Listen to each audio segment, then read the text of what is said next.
இவர்களை தவிர வேறு கடவுள் வந்ததில்லை. குருவை வணங்காமல் எதுவும் நடப்பதில்லை.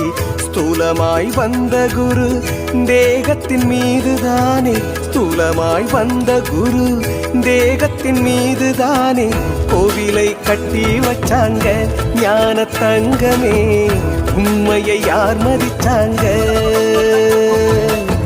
கோவிலை கட்டி வச்சாங்க. ஞான தங்கமே உண்மையை யார் மதிச்சாங்க?